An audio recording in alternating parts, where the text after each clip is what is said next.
Today our guest is Steve Wilson, friend, fellow veteran. Just wanted to come on to sort of share his story around his mental health and obviously his escapades ever since. So yeah, welcome, Steve.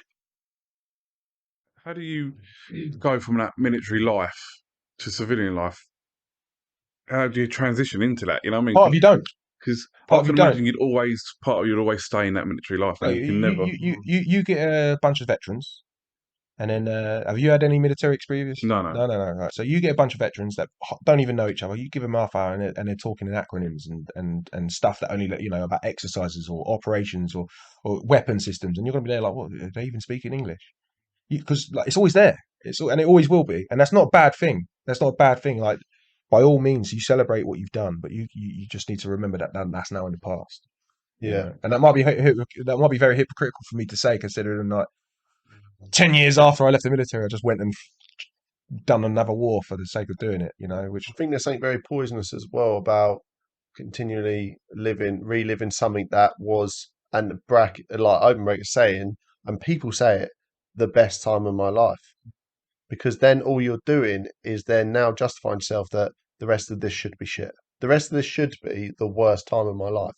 And if we look at a lot of people, right, and you being one of them, myself, and some of the other blokes that have passed through here and who I see, and women that I see, they're in the youngest part of their life, like late 30s, early 40s. What are you talking about? You know what I mean? What you've got is an amazing experience to which to project off of now. The best thing that ever happened to me is that, but the worst thing for me to ever think was that was the best thing that ever happened to me, because it isn't. But that's what's really hard, and that's what I think. Like when we're talking about what the struggle is to go into civilian life, that's what that is. To put it down and leave it where it is.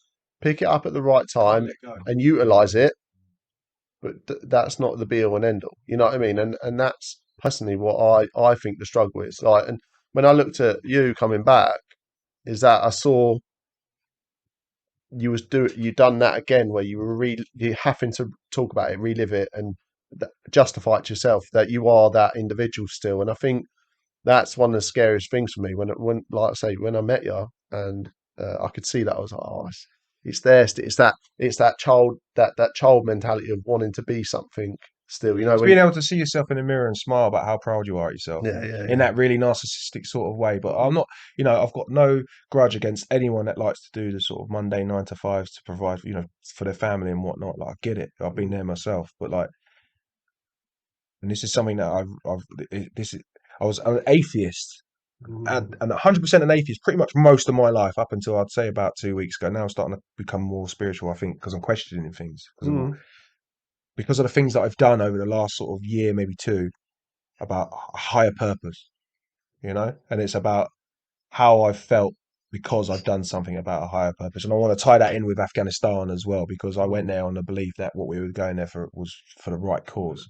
In hindsight, I believe that a lot of us were duped a little bit. And I know a lot of Afghan and Iraq veterans will sit there and argue and toss against that. And by all means, you're entitled to your belief as I am mine.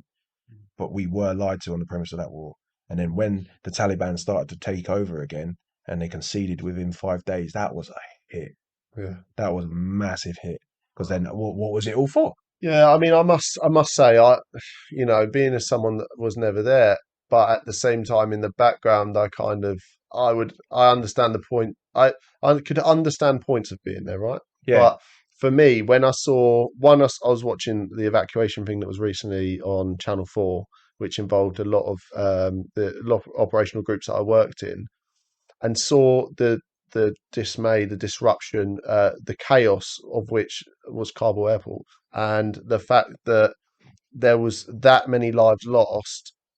And then I thought about the families here, the women that had lost people over there, the kids that haven't seen their mum and dad anymore, the families that are now missing someone. And I thought 5 days, 5 days. And you know what? I was waiting for a little bit of an eruption of really poor PTSD and mental health, potentially even suicidal attempts from people, because of the fact that now you live with you bear that scar of what you had to do, whether that be you're carrying out patrol because you're told to, and all of a sudden someone's shooting you. So what do? You're told to shoot back. You know what I mean? Yeah, take cover, shoot back, and move. move tactfully. Great, you've just shot someone. Good. A farmer that decided actually piss off. Well, You know, and there's the thing about it is that you've killed that person who was a father to some children, and a brother to some man, and then you've just created 3, 4 more enemies, because and again, like as you were saying, like having people sort of come back and see that it's all for 5 days is all it took for them to get to back to where they were before we even had any interest. That was a blow for me, and I think that's another thing that made me like. Because I know this sounds really weird, but one war has fixed the problems I had with the other one in a weird turn, and I don't recommend it for anyone, let alone everyone. But like for all the problems I had post Afghanistan, being in crowds, generally being snappy, don't liking the bangs and all that, like that got quashed pretty quickly in Ukraine. And I honestly believe, going back to what I was saying about higher purposes, because I knew I was there for the right reason. Whereas with Afghanistan, I mean, it's easy to look at it in hindsight now, but like with what we just discussed, like the purpose of it, you just get told what to do. It's different. Yeah, no, of course, and it weren't much different in Ukraine, but like no, but you went there. That the problem is the difference. Yeah, I jumped off the diving board myself. You chose to, yeah, yeah. Which 100%. actually is empowering, and which means actually you've at any point you can your mind has said, I'm here to do something bigger than just a war. And on that, what you were saying with everything that's preluded that, I had a lot more mental fortitude for the things that, because I can tell you now without having to try and glamorize it, and that the things I saw in that war were rough. The war, and it's still going on. That same stuff, like Afghan and all the training I had, never prepared me for that. They talk about conventional fighting, and peer on peer, but no, until you actually realise what it's like to get smashed with an absolute salvo of artillery, and then cluster bombs, and then drones as well, which is a new threat that many people in the West don't understand. And all the new nuances of modern war that comes with it, in a peer on peer conflict, it's something, man. But then again, as we were just sort of going full roundabout, like I willingly chose to do that. Yeah. And then if this was my first conflict and I was just drafted up, then maybe it might be something like slightly different for me. But because of all my previous experiences and now my willingness to go into that because of the reasons I've discussed, yeah, in a weird way, it's kind of calming. So going forward, and I think something that our listeners are probably one of the biggest parts of this as well is I always think, well, what's next for you, and then secondly, what's next for your mental health? Where is that taking you? Is that taking you into a real good place, or is that where's your next moves? All right. Well, we'll focus on obviously the therapy side of things and the mental health. I think it's more pertinent. I ain't 100%, but I understand. Like I've got my own measures in place, to bring me onto that sort of Zen level as such. I think after 8 sessions of therapy, and then all the stuff that comes in between that as well, I'm very at peace. I have a level of acceptance of the things that I've experienced my whole life, and I have a level of empowerment where I will never consider myself a victim. And I think that's something important, like to a lot of listeners personally. Like it changed the whole narrative of my mental health when I started saying, "Hang on, I'm not a victim." You know what I mean? This will not beat me. I'm above this, and it's almost just that self sort of certifying mantra of just like I refuse to be over by the issues that prevail during. Do you think that I'm not saying it'll work for everyone. No, I'm not saying it's a good thing in yeah. whatever, but like it changed the whole way of thinking of I'm not a victim. I'm in charge of my own fate. Because I mean, obviously, batting on about military things, but as a man that suffers, and has been very open with his suffering, what does that look like to you? Do you feel, because I sometimes feel like I do feel that victim mentality not victim mentality, but feeling like I'm victimizing myself because of my mental health. So I feel like life's against you. Yeah, I'm pressurizing myself against my own mental health. It like the weird test. Same thing. Exactly same thing. And I think for you, Tom, is that something that you felt? Is it something that you're more? It's not actually feeling down that gets you. Is it more the fact that I'm now measuring myself as a victim. Oh, fucking hell, I'm here again. Like, is that something that you feel? Yeah, and I think also it's people seeing you as the victim as well. You know, Yeah, well, people that's just seeing you in that way, exactly it. and I think Stereotypes and stuff. yeah, it can be. I mean, I sometimes I'll worry more about people seeing me as the victim more than me seeing the victim being the victim myself. So it's what other people think about you Yeah, that's actually more damaging than anything else. And this is the thing, I think, with the ways that society is, and I won't go too far down this rabbit hole because that's a whole different podcast. But I believe that we've almost poisoned ourselves about masculinity because, you know, going back to the whole toxic, non-toxic side of things, like by all means, reach out to whoever you need help from. That's not a bad thing to do. Every man should be able to do that willingly and freely and not feel any sort of stigma about it. But fucking make sure that you're man enough to help yourself as well. Like, you know what I mean? But like we are a tribal people. We're here to help each other. That's how we've got to where we are. So you can't sit there and feel demasculated because you put your hand out, because that's not how it should be. It's true. It's what I say to people when they come to me at the door, and Maria will sing the same thing as me, is that I will be the biggest supporter of you. But if you're not ready to support yourself as well, this ain't going to work. Yeah. Because you do it the same. Your group's open, the door's open, someone comes in. You can be that.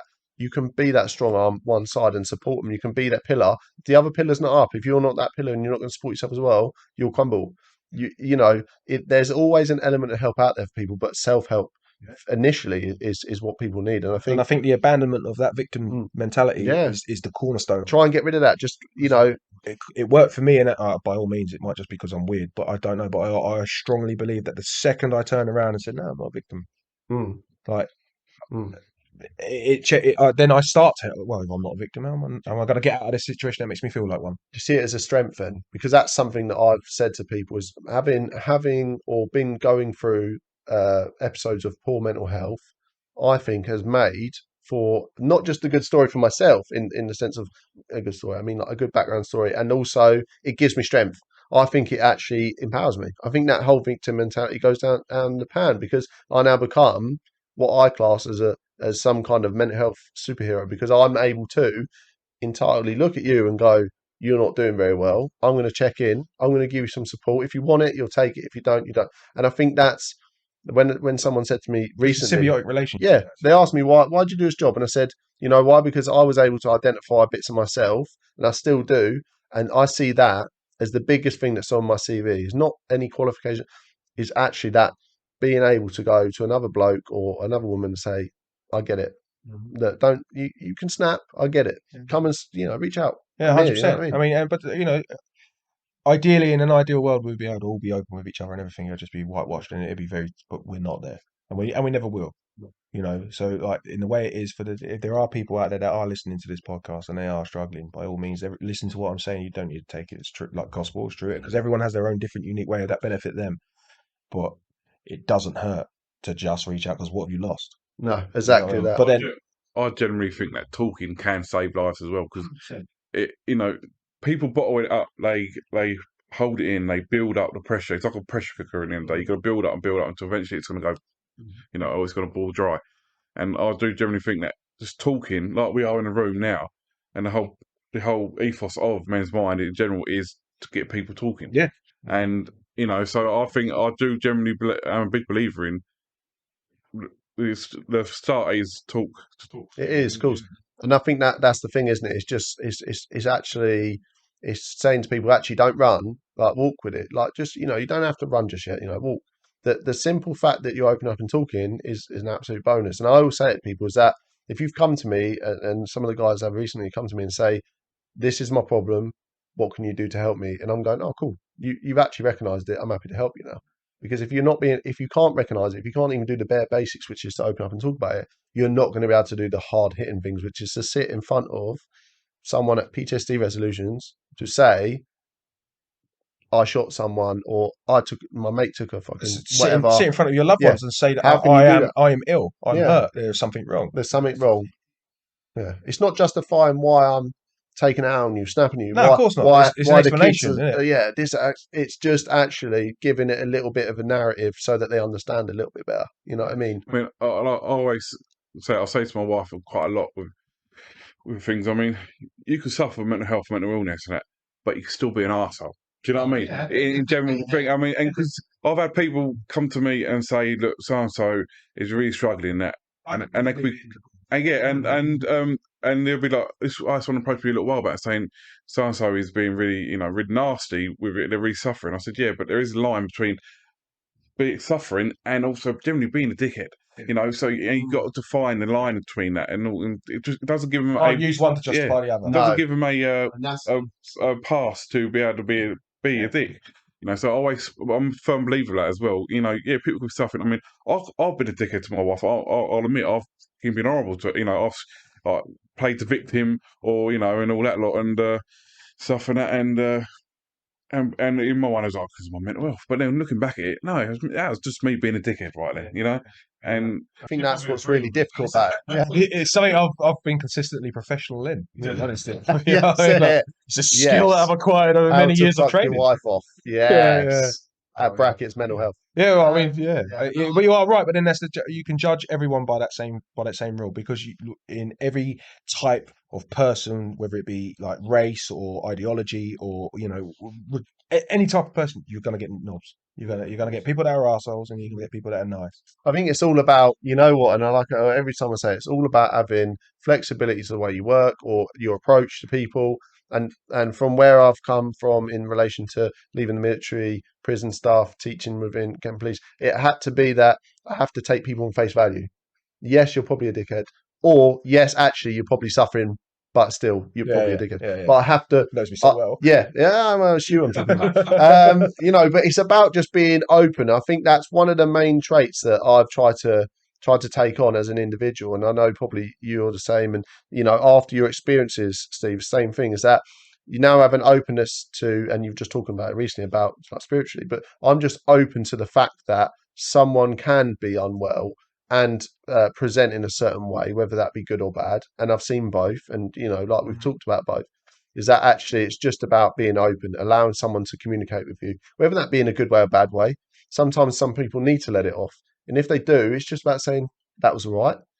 I'd probably think about rephrasing it next time, but you're starting to get it out. Great. And here is the next set of tools to move forward. But like for me, it's about utilizing your experiences that you've been through, whether that be your own mental health within work, people that you work with, your times away, whether it be abroad, whether it be at home, or times with your kids. It's about sharing those experiences with other people so that we can enlighten other people rather than dampen and put them down and say, you're weak or what, that like we said before, that the whole victim mentality. Take people out there and say, you know what, it's actually all right to feel like that, but it's not all right to just sit there and suffer.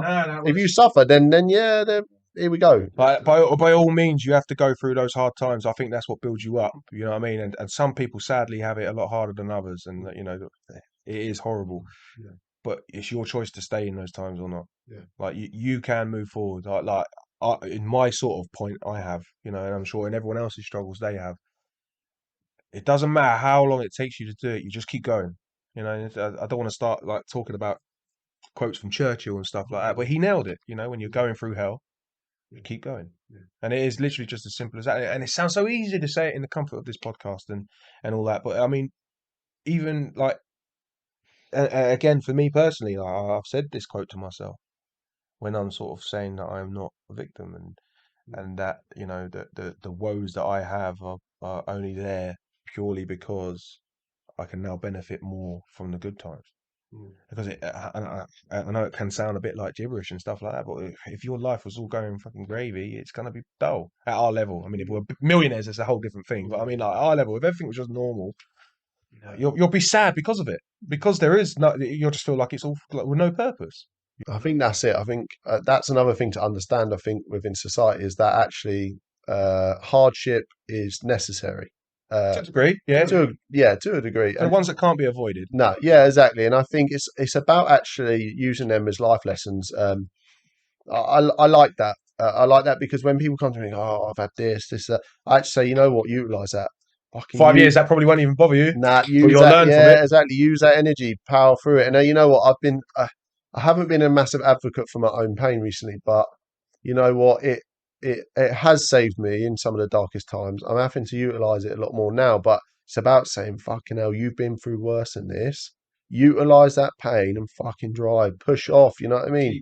And that's that whole thing. That's why groups like yourself, men chatting in a pub, anywhere else, and just saying, let's fuck get hold of me, yeah, get hold of my shoulder and let's fucking go. Like let's and Well, it's like the military has that thing, it is the buddy buddy the buddy system. buddy system. Yeah, Yeah. and you can apply that for life, but you can also apply that to yourself as well Mm. in a smaller sense, and it all comes back to this. I believe this is my belief. You know, I don't know how you guys feel or anyone else that's listening, is that you are the first person to start making it right or making it wrong. It's you. You know what I mean? It all starts at you, and if you just keep reinforcing that in a positive light, I'm not saying it's going to fix everything. It's not, but it's going to help, and it's going to start that process. You know, and that's the main thing, because after Afghan, I really did delve into the sort of bleak part of that, and the conflict and the stress of it. And it took me 10 years to get over it myself. It took me 10 years. I mean, sorry, I mean, I'll say I'm a believer, like you saying about quotes earlier on, and that there's a quote I read the other day, which is saying like, "No, it's your battle to fight, but you don't have to fight it alone."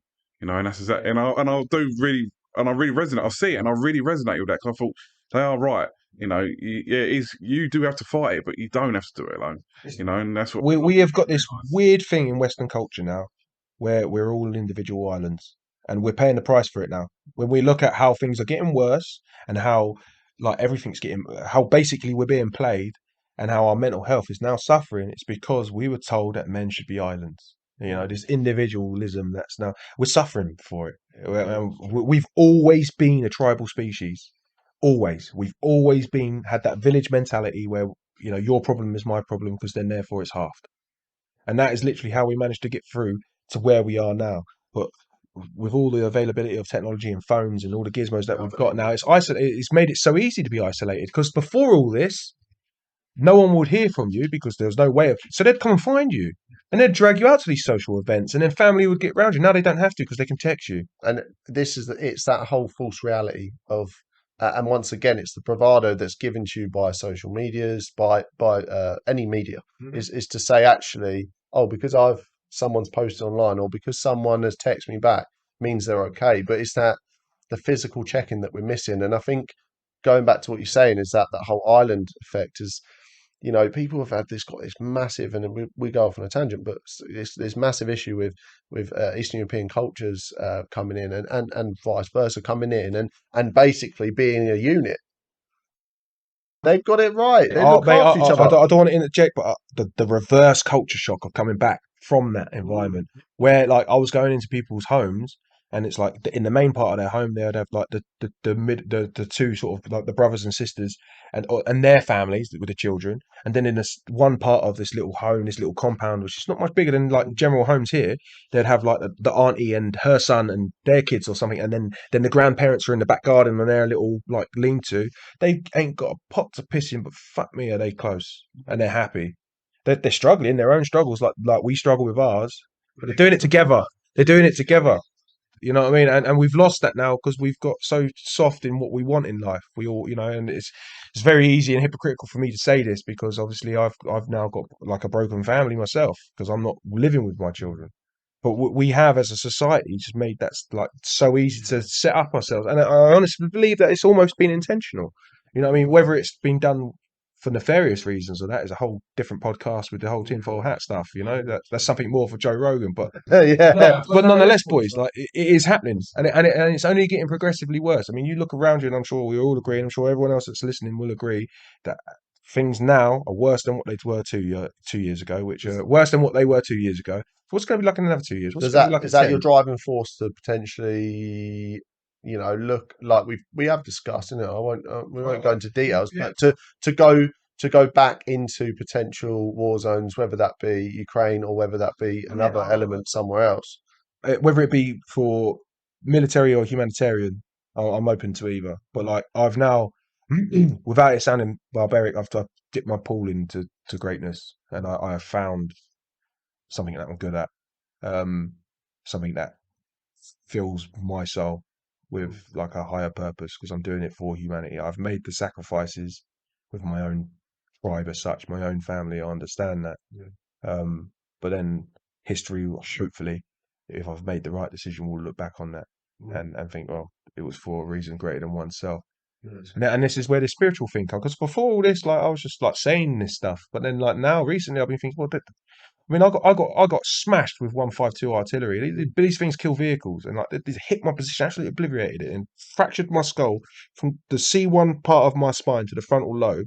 This gave me like, God knows, I'm still waiting for a CAT scan in country to deal with it. But like, it's gave me damage that's long lasting, and probably still will last for the rest of my life.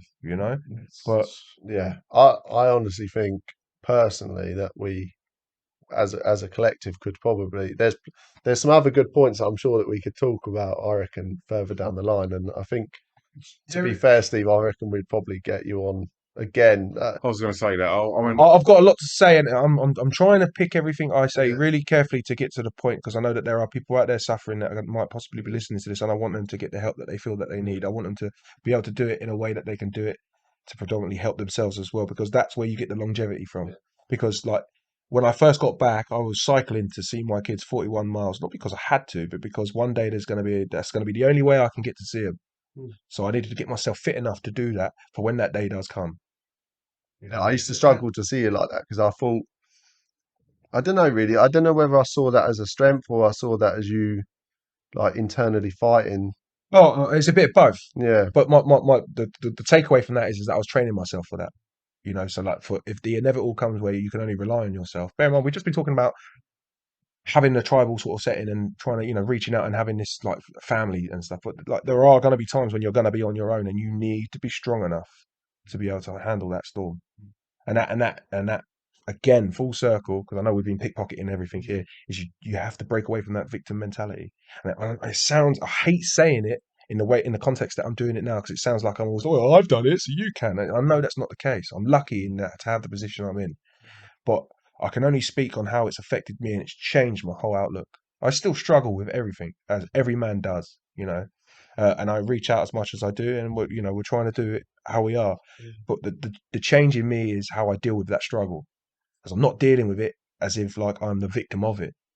I can't necessarily explain it. I'm not articulate enough. Maybe I should have tried harder in school, but like, I think it's a poignant point. I think like what you're saying, I think it's about utilizing it. I think it's a nice way of kind of capping that part off. I'd say of this podcast because you got to have come back. You got to come back, man. And I think it's capping it off to say you're not a victim. You've got your strengths and weaknesses, but it's just utilizing them in a fashion of which you can then project forward. And I think continually that's what this is all about, and especially for you, Tom. I don't like we have very similar views on this. That it's just about finding what works for you and then fucking running with it. Go for it.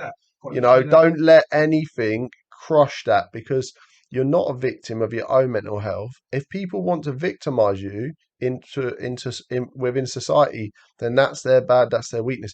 Become strong off the back of a hard time, of your hardships. Your hardships make you strong. They do. They make me strong from this can every all time. be done in bite-sized things. I'm not saying right, well, learn to run a marathon. Go outside, go for a walk. Like these small little things. Start small. If you can't do any press ups, right, put your knees down and just do 5, and then just like it's those small little bite-sized things, because eventually you'll get to where you need to be, and that's both physically and mentally. You know what I mean? We could end up going on there That's and it. We're keeping going. Joe Rogan it. 6 hours later. I just think it's been a really good podcast, and everyone we have on, I always ask them the same question at the end of the podcast, and it is if there's going to be people listening to this who are going to be in bad places, going to be in probably their final thoughts, as I say, in there. If anybody is in that frame of mind, what kind of words of wisdom or advice would you say to someone if they're listening right now and they are on their knees? Your death will be final, but the pain you're going through is passed on to the ones that you think don't love you, but they do.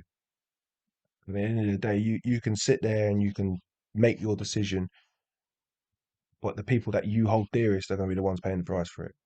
That's what I would say.